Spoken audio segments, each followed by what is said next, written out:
Ei, amor, tô gravando. Oi, moça, não tem problema não. Os meus alunos já sabem bastante coisa sobre os Estados Unidos. Eles já sabem por que estudar os Estados Unidos, eles já sabem, como se deu a expansão territorial, a influência econômica dos Estados Unidos em diferentes lugares ao longo do tempo. E agora, na nossa terceira aula sobre Estados Unidos, é a hora de falar um pouquinho sobre as doutrinas, né? Sobre as ideias, sobre os pensamentos, sobre as posições dos governantes dos Estados Unidos, principalmente no que diz respeito com relações internacionais, né? Sobre como os Estados Unidos se relacionariam com outros povos, com outros países, né? Como que isso acontece ao longo da história e como que isso, de certa forma, permite, ajuda, auxilia, no desenvolvimento dos Estados Unidos. Então percebam que são várias doutrinas, tá? As três últimas, elas estão entre aspas, porque são muito recentes, né? Envolve aí os três últimos presidentes, a política externa desses três últimos presidentes. Então a ideia é mencionar isso, mas se isso vai virar doutrina, se vai ficar consolidado como um grande paradigma, uma grande mudança, só o tempo dirá. Então, a primeira grande doutrina, é a doutrina do destino manifesto. Ela é bastante controversa, porque assim, não eram todos, os pais fundadores que apoiavam essas ideias do destino manifesto. Embora essas ideias elas encontraram, um grande eco na população dos Estados Unidos, e perduram até hoje, no imaginário do estadunidense. Tá? É, Destino manifesto, existia um destino predestinado, para os Estados Unidos, para o povo americano. E a primeira coisa que eu queria chamar a atenção, aqui tem duas imagens, e elas envolvem essa mulher aqui segurando uma luz, ela aparece, para quem assiste filme do estúdio da Columbia, ela sempre está presente, ela seria a deusa Columbia, e a mesma deusa ela está representada aqui nesse quadro. Só que esse quadro, a gente tem que olhar ele bem de perto para perceber algumas nuances, A Colômbia ela está avançando nesse sentido, ou seja, ela está avançando em direção ao oeste, protegendo, os imigrantes que estavam indo para o oeste. Na mão dela, ela carrega aqui fios de telégrafo, fios de eletricidade, ou seja, está levando o progresso para o oeste, espantando aqui os indígenas, espantando os povos primitivos. É uma coisa, essa doutrina do destino manifesto, ela tem a ver, com a escolha dos Estados Unidos de conquistar o oeste, de colonizar esse oeste, de civilizar o oeste, imbuídos aí, ou como posso dizer, submetidos, ou melhor, protegidos divinamente, Deus estaria do lado dessas pessoas, porque eles estavam levando civilização, religião e por aí vai, e envolvia também a ideia de meio que refazer o mundo à imagem dos Estados Unidos, Aqui ele está pintando, os continentes, com a bandeira dos Estados Unidos, levar a civilização.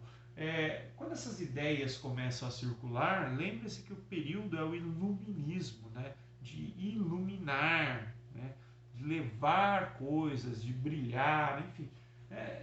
Então, historicamente, os Estados Unidos têm essa coisa, de vamos libertar os povos, vamos mostrar, como é melhor as ideias de liberdade. Eu já disse em outros vídeos, todo discurso de presidente dos Estados Unidos, a palavra liberdade, ela sempre aparece. Tá? Junto com isso, lá por volta de 1820, tinha esse presidente, Monroe, acho que é James Monroe, e ele era tataravô aí aí da Marilyn Monroe, a atriz, né? E ele foi um presidente muito importante que durante o governo dele, os Estados Unidos já tinham algumas indústrias de produtos de alto valor. Eles queriam, né, garantir aí mercado para os seus produtos e ele estabelece aí um princípio, né? A doutrina Monroe, né, tinha lá uma ideia de que a América deveria ser dos povos americanos, né? E de novo os Estados Unidos iam estabelecer um limite aí para a exploração dos europeus, né? Onde já se viu esses europeus colonizando os povos da América, né? Se os povos da América quisessem se libertar desses europeus, os Estados Unidos estariam ali para protegê-los, né? Só que a doutrina Monroe escondia meio que um objetivo secreto, né? A América deveria ser dos americanos do norte, né? Vamos substituir a influência, o comércio com a Europa para o comércio com os Estados Unidos, né? Não comprem produtos europeus, né? Passem a comprar produtos de alto valor dos Estados Unidos. Não é por acaso que no governo do Monroe que quando o Brasil, né, declara a sua independência de Portugal, os Estados Unidos são o primeiro país que vão lá e reconhecem essa independência, né? Isso mesmo, vamos ser livres, né? E estamos aqui, ó, para vender um monte de coisinha para vocês se precisarem, né? Só que obviamente essa doutrina ela granjeou, né, muitos inimigos, né, lá na Europa. Os europeus não gostaram nada disso dos Estados Unidos querendo se meter nas colônias deles, né? Só que os Estados Unidos fizeram a lição de casa, né? Começaram a investir nas suas forças armadas, a preparar um exército, né? Para dissuadir, né, os europeus de tentarem qualquer coisa contra eles. E aí vai passando o tempo, passa-se quase que 90 anos e o presidente dos Estados Unidos era esse tiozão aqui com cara de bravo, né? No cinema, ele foi interpretado aqui pelo Robin Williams, né? Quando a gente vê o Robin Williams como ele, né, como Theodore Roosevelt, que é o nome desse presidente, a gente fala, nossa, é o presidente tchucu-tchucu, é um presidente fofinho, né? E tem várias histórias sobre Theodore Roosevelt como o melhor presidente que os Estados Unidos já teve, né? E de fato ele foi historicamente um bom presidente, porque ele defendeu muito, né, os interesses dos Estados Unidos. Vocês estão vendo ele aqui com um ursinho de pelúcia na mão, né? Tem uma história que ele gostava muito de caçar, ele foi para vários continentes matar um monte de bicho. E aí ele foi resolver um negócio, uma questão de fronteira entre dois estados dos Estados Unidos e convidaram ele para uma caçada, né? Só que, tipo, para puxar o saco dele, né? Alguém catou um filhotinho de urso e ia amarrar esse filhotinho de urso para ele dar um tiro, né? Numa árvore. Ele falou, meu, não faça isso não. Isso é antiesportivo, né? Não faça isso com um filhotinho de urso, isso não é certo, né? Tem que caçar. A caça ela acontece de uma outra forma, né? E aí essa história foi circulando nos diferentes jornais, até que alguém teve uma ideia de vender, né, ursinhos de pelúcia, né? E esses ursinhos de pelúcia eles foram batizados com o nome de Teddy Bear, né, em homenagem ao Theodore Roosevelt, né? Até hoje as crianças dos Estados Unidos têm um ursinho de pelúcia, né, por conta desse presidente aí, tchucu-tchucu. Mas, né, o Theodore Roosevelt foi um presidente que defendeu muito bem os interesses dos Estados Unidos, né? Ele criou uma doutrina chamada doutrina do Big Stick, doutrina aí do grande porrete, tá? E ela tinha um lema, né? Fale manso, mas carregue um porrete, né? O que seria esse porrete? O exército dos Estados Unidos, né? As forças armadas dos Estados Unidos. E aí, ao longo do governo do Theodore Roosevelt, nos que se seguiram depois, os Estados Unidos iniciam aí o uso da força na defesa dos seus interesses. Então, um exemplo bem emblemático é que os Estados Unidos, por exemplo, chegaram para o governo da Colômbia e falaram, ó, Colômbia, tem um pedacinho do seu território aí estreitinho ao norte que a gente queria construir um canal marinho, né? Vocês deixam? O governo da Colômbia falou não.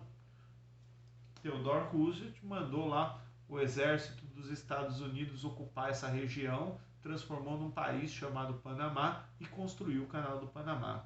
Né? Tem uma série de outras intervenções aí nos países da região do Caribe. Né? Então é o uso da força na defesa dos interesses dos Estados Unidos, né? A política aí do Big Stick. Peça, fale manso, mas, se for o caso, né, leve o seu exército, leve o seu porrete aí para impor a sua vontade. Um tempinho depois, né, o mundo passou aí por Primeira Guerra Mundial, Segunda Guerra Mundial, e no finalzinho da Segunda Guerra Mundial, quem governava os Estados Unidos era esse cara aqui chamado Henry Truman. Tá? O Truman foi o presidente, né, que decidiu, né, que tomou a decisão de jogar as bombas nucleares lá no território japonês para encerrar, né, a Segunda Guerra Mundial. Mas quando, né, os Estados Unidos saem vitoriosos aí da Segunda Guerra Mundial, começa um outro período, né, chamado de Guerra Fria, né, onde o grande inimigo passou a ser a antiga União Soviética, né, e o socialismo defendido pela União Soviética. E o Truman, né, ele cria uma doutrina de contenção ao socialismo, né? E um dos vários elementos disso é um negócio chamado Plano Marshall, né? Os Estados Unidos pagaram a reconstrução da Europa, financiaram essa reconstrução da Europa Ocidental, né, para manter esses países capitalistas, né, livres da influência do socialismo. É o que depois, né, ficou conhecido como soft power. A gente vai falar disso na próxima aula, né? Mas é um exercício leve do poder. Né? Enquanto o big stick seria o hard power, né, o uso das forças armadas aí na defesa dos interesses do país, né? O plano Marshall, né, o uso do dinheiro, as boas relações, né, seria um exercício leve aí do poder. Tá? Isso aparece aí no governo do Truman. Tá? E aí tem as doutrinas recentes, né, dos governantes, né, dos 3 últimos presidentes dos Estados Unidos, né, que eu não sei se elas vão entrar para a história, mas vocês podem se deparar aí com questões sobre isso, né, nos vestibulares. Lá pelo ano 2000, né, governava os Estados Unidos George Bush Filho. Né, o pai dele já tinha sido presidente dos Estados Unidos e ele, né, se elege presidente. E lá por 2001, né, acontece aquele evento, né, que é o atentado terrorista ao World Trade Center, ao Pentágono, enfim, dos aviões, né? E o Bush ele se aproveita disso para criar, né, uma doutrina de defesa dos interesses dos Estados Unidos. Né? Então, aqueles países que não são alinhados aos Estados Unidos, né, se tornaram aí países terroristas. Né? E caberia aí aos Estados Unidos, né, combater a esse terrorismo.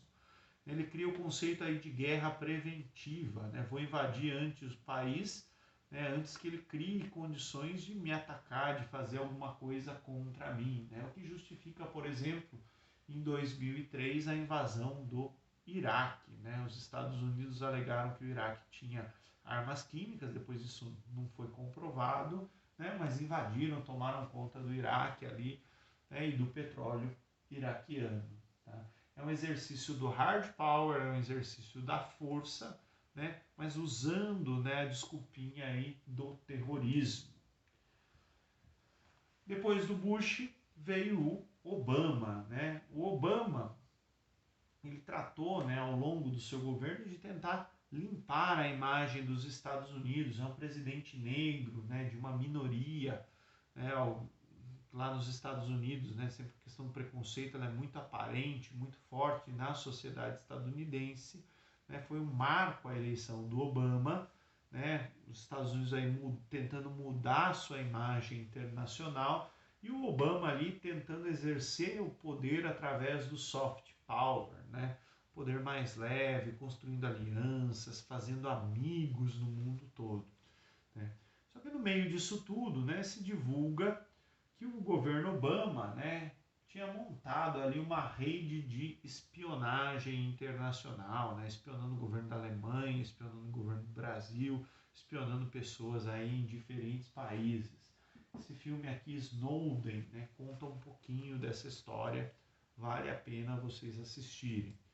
De qualquer forma, né, na época circulava aí algumas charges, né, como que era a posição dos Estados Unidos no governo Bush, né, um governo muito mais agressivo, aí, usando hard power, usando armas, né, para defender os interesses americanos, e o governo Obama fazendo firulas, né, na defesa aí do interesse americano, mas esses interesses continuavam sendo defendidos. Né? Aqui o Obama tocando uma flautinha, o mundo seguindo ele, enquanto o tio Sam estava pegando aí a sua parte. E por fim, né, chegamos ao atual presidente dos Estados Unidos, Donald Trump. Né? Ele foi eleito com uma plataforma, né, com um conjunto de ideias, que era America First, América primeiro, né? Voltar a fazer da América, né, o país número um, os Estados Unidos, o país número um. Make American Great Again, né? Fazer a América grande novamente. É o contexto que o Trump se elege é o contexto de enfrentamento aí com a China, a perspectiva da economia chinesa superar a economia estadunidense, né? Então tem um monte de tretas aí envolvendo, né, a guerra comercial dos Estados Unidos com a China, e talvez o ponto máximo disso, né, que tem aparecido aí nos noticiários, é a questão do 5G, né? Tecnologia chinesa de 5G disputando espaço aí com a tecnologia dos Estados Unidos, e agora mais recente ainda a questão, né, do coronavírus, de Organização Mundial da Saúde, qual país desenvolve vacina, qual país vai distribuir vacina, enfim, tem um monte de desdobramentos aí para a gente ver nos próximos anos. É isso, gente. Muito obrigado pela atenção de vocês. Tchau, tchau.